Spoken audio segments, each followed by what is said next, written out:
నమస్కారాలు తెలియజేసుకుంటూ అలాగే ఇక్కడ ఈ సమావేశంలో కూర్చున్నటువంటి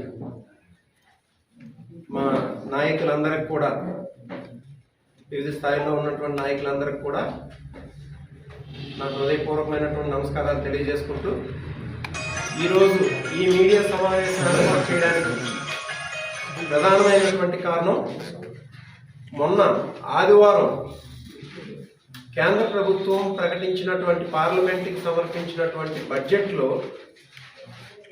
కొన్ని ప్రభుత్వ రంగ సంస్థలు అంటే సెంట్రల్లీ స్పాన్సర్డ్ ఆర్గనైజేషన్స్ కొన్ని శాంక్షన్ చేయడం జరిగింది. అందులో ఏదైనా సూటబుల్గా ఉన్నటువంటి ఒక సంస్థని ఆంధ్ర నియోజకవర్గంలో ఏర్పాటు చేయమని, అలాగే మన శ్రీకాకుళం రైతాంగానికి ఉపయోగపడినటువంటి వంశధార ప్రాజెక్టు ఒరిస్సా ప్రభుత్వంతో కొద్దిగా డిస్టర్బెన్సెస్ అంటే న్యాయపరమైనటువంటి చిక్కులు ఉండడంతో ఆ విషయం కూడా మాట్లాడమని చెప్పేసి మన కేంద్ర మంత్రిగా ఉన్నటువంటి కింజరాపు రామ్మోహన్ నాయుడు గారికి ఒక లేఖ ద్వారా తెలియచేయాలని చెప్పి దీని మీద సవివరంగా మళ్ళీ మాట్లాడుకుందాం. ముందు ఈ లేఖని రామ్మోహన్ నాయుడు గారికి పంపిస్తూ దీని మీద తగు చర్యలు తీసుకోవాలని చెప్పేసి నమస్కరిస్తూ కోరడం జరుగుతుంది. అయితే ఏంటంటే మొన్న 1వ తేదీన కేంద్ర బడ్జెట్ అనేది ఏర్పాటు చేయడం జరిగింది. అది పార్లమెంట్కి నిర్మలా సీతారామన్ గారు సబ్మిట్ చేశారు. అందులో కొన్ని సెంట్రల్లీ స్పాన్సర్డ్ ఆర్గనైజేషన్స్ ఇండియాలో ఏర్పాటు చేయడానికి కోసం అని చెప్పేసి ప్రపోజ్ చేశారు. అది పార్లమెంట్లో అనౌన్స్ చేశారు. అందులో కొన్ని మీకు ఇప్పుడు చెప్తానమాట. ఎడ్యుకేషన్ అండ్ స్కిల్స్లో చూసుకున్నట్టయితే యూనివర్సిటీ టౌన్షిప్స్, ఒక 5 యూనివర్సిటీ టౌన్షిప్స్ ఏర్పాటు చేస్తూ ఉన్నారు. అదేంటది? ఒక యూనివర్సిటీ కాదు, అన్ని రకాలు, ఏదో ఒక టెక్నికల్లో లేకపోతే సైన్స్లో లేకపోతే ఇంకొక ఫార్మసీ కాదు, అన్ని రకాల యూనివర్సిటీస్ ఒక క్లస్టర్గా ఏర్పాటు చేసి దాని ద్వారా ఏదైతే పక్కన ఇండస్ట్రీస్ కానీ లాజిస్టిక్స్ కానీ డెవలప్ చేసి ఆ ఏరియాను మొత్తం ఇంప్రూవ్ చేయడం కోసం అని చెప్పేసి యూనివర్సిటీ టౌన్షిప్స్ అనేవి ఒక 5 ఏర్పాటు చేయడం కోసం అనేది ప్రపోజల్ చేసింది కేంద్ర ప్రభుత్వం. రెండోది నేషనల్ ఇన్స్టిట్యూట్ ఆఫ్ డిజైన్, కాకపోతే ఇదేంటంటే ఈస్టర్న్ రీజియన్ కోసం అని చెప్పేసి కేటాయించారు, అది పక్కన పెట్టేసేయండి, అవసరం లేదు. ఇంకా ఫార్మా అండ్ హెల్త్ కేర్లో national institute of pharmaceutical education and research NIPER అని చెప్పేసి ఒక 3 ఇన్స్టిట్యూషన్స్, అంటే మనకి టెక్నాలజీ పరంగా చూసుకుంటే ఎన్ఐటీస్ ఐఐటీస్ లాంటిది ఫార్మాసిటికల్లో నైపర్స్ అని ఉంటాయి అన్నమాట. అవి ఒక 3 ఇన్స్టిట్యూషన్స్ ఏర్పాటు చేయడం కోసం అని చెప్పేసి కంట్రీలో ప్రపోజ్ చేయడం జరిగింది. అలాగే రీజనల్ మెడికల్ హబ్స్, ఇదేంటది? Supported through central scheme with private sector participation to strengthen medical tourism, education and advanced treatment facilities. అంటే ఏంటి? ఒక మెడికల్ హబ్ని ఏర్పాటు చేయడం, దాని ద్వారా మెడికల్ టూరిజం ప్రమోట్ చేయడం. ఇప్పుడు మనకి కేరళ వెళ్ళామనుకోండి, ఆయుర్వేదం, అక్కడ ఆయుర్వేద టూరిజం ఉంటుంది. సో ఎంతోమంది ఆయుర్వేదం ట్రీట్మెంట్ కోసం కేరళ వెళ్తారు, అదే అక్కడ టూరిజం కూడా ఎంజాయ్ చేసి వస్తుంటారు అనమాట. సో అలాంటి మెడికల్ టూరిజం డెవలప్ చేయడం కోసం రీజనల్ మెడికల్ హబ్స్ అనేవి ఒక 5 ఏర్పాటు చేయడం కోసం అని చెప్పేసి కేంద్ర ప్రభుత్వం ప్రపోజ్ చేసింది. ఇంకా నిమ్హాన్స్ ఒకటి, అది నార్త్ ఇండియాలో ఏర్పాటు చేస్తామని అన్నారు. National institute of mental health and neuro sciences NIMHANS బెంగళూరులో ఒకటి ఉంది ఆల్రెడీ, ఇప్పుడు నార్త్ ఇండియాలో పెట్టడం కోసం అని చెప్పేసి ఒకటి ప్రపోజ్ చేశారు. ఇంకా all India institute of Ayurveda, ఇది ఎయిమ్స్ లాగా అనమాట, అది మెడికల్ సైన్సెస్, ఇది ఆయుర్వేద అనమాట. To expand Ayush education and research, అది ఒకటి ప్రపోజ్ చేశారు. ఇంకా నెక్స్ట్ టూరిజం అండ్ హాస్పిటాలిటీకి వచ్చేసరికి నేషనల్ ఇన్స్టిట్యూట్ ఆఫ్ హాస్పిటాలిటీ అని ఒకటి, a propose national hub for hospitality management education and skills linked to tourism growth. Tourism growth కోసం ఈ నేషనల్ ఇన్స్టిట్యూట్ ఆఫ్ హాస్పిటాలిటీ, ఇది ఒక ఇన్స్టిట్యూట్ ఏర్పాటు చేయడం కోసం ప్రపోజ్ చేయడం జరిగింది. అలాగే ఇండస్ట్రీ ఇన్నోవేషన్ మిషన్స్ మీద చూస్తే ఇండియా సెమీకండక్టర్ మిషన్ 2.0, ఇంతకుముందు లాస్ట్ బడ్జెట్లో ఇండియా సెమీ కండక్టర్ మిషన్ 1.0 చేశారు. దాని మీద ఒక ఆంధ్రప్రదేశ్కి ఒక 4,000 crores ఆర్డ్ semiconductor device manufacturing institute or industry ఒకటి ప్రపోజ్ చేశారు. దాన్ని ఇంకా లొకేట్ చేయలేదు. మీరు చూసినట్టయితే ఇవన్నీ ఈ బడ్జెట్లో ప్రపోజ్ చేసింది. ఇంక ఇదే కాకుండా మన స్టేట్లో ఆల్రెడీ ప్రపోజ్ చేస్తున్నటువంటి ఇండస్ట్రీస్ కొన్ని ఉన్నాయి.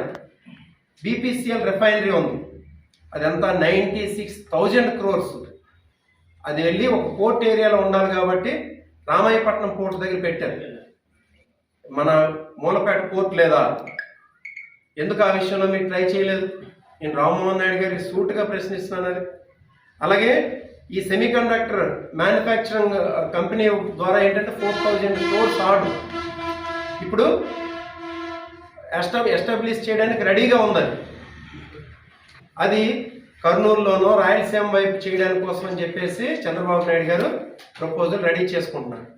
సో నేను ఇప్పుడు ఇవన్నీ చెప్పేది ఎందుకనంటే ఇందులో ఏదైనా ఒకటి మన భౌగోళిక పరిస్థితులకు అనుకూలంగా ఉండి, మన తాలూకా అట్మాస్ఫియర్ కండిషన్స్కి అనుకూలంగా ఉండి, బీపీసీఎల్ రిఫైనరీ ఉందండి, 96,000 crores ఇన్వెస్ట్మెంట్, డైరెక్ట్గా 3,500 members direct employment, indirect employment ఒక 10,000 ఆర్డ్. మరి ఆ రిఫైనరీ లాంటిది మనకు మూలపేట పోర్ట్ తయారవుతుంది కదా, ఇక్కడ ఎందుకు పెట్టించడానికి మీరు ప్రయత్నించలేదు? నెక్స్ట్ ఆ సెమీ కండక్టర్ ఇండస్ట్రీ ఉంది, అది ఎందుకు ఇక్కడ పెట్టించడానికి ప్రయత్నించట్లేదు? ఈ బడ్జెట్లో దాదాపు ఒక 6-7 సెంట్రల్లీ స్పాన్సర్డ్ ఇన్స్టిట్యూషన్స్ ఉన్నాయి.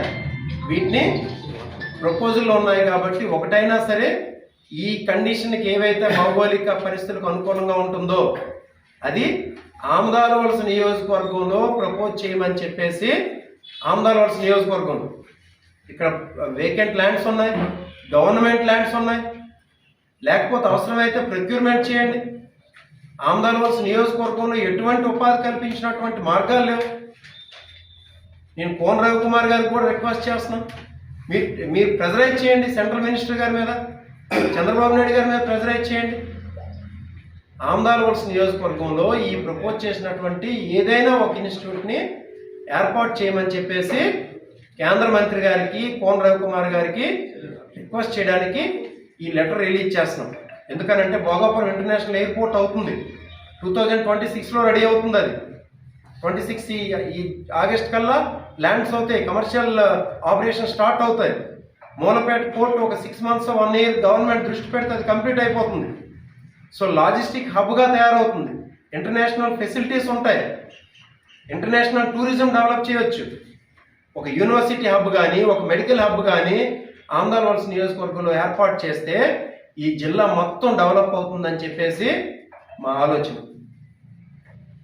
ఇంకా రెండోది ఈ లెటర్లోనే రెండో విషయం కూడా రామ్మోహన్ నాయుడు గారి దృష్టికి తీసుకువెళ్ళడం. ఇండస్ట్రీస్ కానీ, మన జిల్లాలో ఏర్పాటు చేయనటువంటి ఇన్స్టిట్యూషన్స్ కానీ, ఇప్పుడు ఏవైతే కొత్తగా ఏర్పాటు చేయదలుచుకుందో కేంద్రం, దాని మీద మీరు పలకన విధానం, ఇప్పటి వరకు మీకు లేని ఆలోచన విధానం కానీ చూస్తే ఖచ్చితంగా ఇది మీ తాలూకు ఫెయిల్యూరే. కేంద్ర మంత్రి అండి మీరు.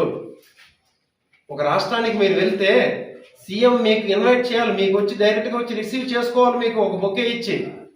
మీ ప్రోటోకాల్ అది, మీకున్నటువంటి ఆ ప్రోటోకాల్లో మీరు చేయాల్సినటువంటి బాధ్యత అది. ఆ స్టేట్ గవర్నమెంట్కి ఒక సీఎంను పిలిచి ఇప్పుడు రేవంత్ రెడ్డి గారు వరంగల్కి ఎయిర్పోర్ట్ కావాలంటే మీ దగ్గరికి వచ్చారు కదా, మీరు ఆయన దగ్గరికి వెళ్ళలేదు కదా. ఒక ప్రోటోకాల్ ప్రకారం సీఎం కన్నా పై స్థాయిలో ఉన్నటువంటి వ్యక్తి మీరు. రాష్ట్రాల తాలూకు సీఎంలని అక్కడ అసెంబ్లీ చేసి మీరు అడ్రస్ చేయగలిగే ప్రోటోకాల్ మీది. మీరు ఈ జిల్లాకి ఏం చేయకపోతే మీరు ఎంత చరిత్రహీనులు అయిపోతారు ఆలోచిస్తున్నారా మీరు? ఇది మీ ఫెయిల్యూర్ కాదా? 23 కేంద్ర ఇన్స్టిట్యూషన్స్ ఇక్కడ పెడితే మీరు ఒకటి తీసుకురావడం ఫెయిల్యూర్ కాదా? ఇంకా ఇప్పుడు బడ్జెట్లో పెట్టినటువంటి ఈ ఇన్స్టిట్యూషన్స్ అయినా ఒక్కటైనా ఆమదాలవలస నియోజకవర్గంలో, మా స్వార్థం కొద్ది మా ఆమదాలవలస నియోజకవర్గానికి అడుగుతున్నాను, మీకు కూడా ప్రతిసారి కూడా మీరు పోటీ చేసిన 3 సార్లు కూడా ఇక్కడ ఎమ్మెల్యేకి ఎంతైతే మెజార్టీ వస్తుందో మీకు అంతే మెజార్టీ ఇచ్చినటువంటి నియోజకవర్గం ఆమదాలవలస నియోజకవర్గం. ఇంకొక రకమైనటువంటి సామాజిక పరిణామాలు చూడకుండా కూడా మీకు సిమిలర్గా మెజారిటీ ఇచ్చినటువంటి నియోజకవర్గం. ఈ నియోజకవర్గానికి మీరు చేసింది చెప్పండి. ఈ జిల్లాకి మీరు ఏం చేయలేదు. హైవే మీద వెళ్తుంటే 4 బస్ షెల్టర్లు కనిపిస్తే దాని మీద పెద్ద పెద్ద పేర్లు ఉంటాయి. రామ్మోహన్ నాయుడు గారి సౌజన్యంతో, ఎర్రనాయుడు గారి సౌజన్యం. ఇదా మీరు చేసింది. దీనికోసం ఎంపీ ల్యాడ్లు పెట్టేసి సంవత్సరానికి ఒక 5 కోట్ల ఎంపీ ల్యాడ్ వస్తే దానిలో మీరు ఇది ఇచ్చేయడం తప్పించి ఇంకేం చేశారు? ఈ జిల్లాకి మీ మార్కు అంటూ ఉండేది ఏదైనా ఉందా? ఎల్లకాలం ఈ అవకాశం రాదు. మీకు ఇప్పుడు అవకాశం వచ్చింది. దాన్ని సద్వినియోగం చేసి ఈ జిల్లాకి మీరు ఏదైనా చేస్తారని చెప్పేసి, ఇందులో ఏదైనా ఒక ఇన్స్టిట్యూట్ని మీరు ఎస్టాబ్లిష్ చేయిస్తారని ఆశతో, మీకేదో ఈ లెటర్కి మీకు రెస్పాండ్ అయిపోమని కాదు, మీరు రెస్పాండ్ అవుతారని కూడా నేను అనుకోవట్లేదు.